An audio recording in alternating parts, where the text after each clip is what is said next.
guys, reading your comments. May nagko-comment sa akin. Ito, dahil pagbisaya daw tayo. Sige.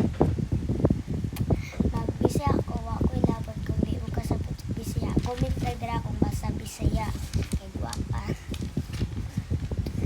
Dara na pa isa. Dahil binibenta akong charger ko para makabili ng cellphone. Dapat balik. Pwede mo kwarta ko. Pangayo si mama ko. Sige, napay isa. Ate, paano po mag-comment? Ay, ambot lang. Di ko kabilo sa pag-comment. Sorry, guys. Di ko kabilo sa pag-comment. So, di ko kabilo mag-comment dahil ha. Kani, napay isa. Ate, wala lang. Oh. Wala lang. Wala man day. So, bye guys. See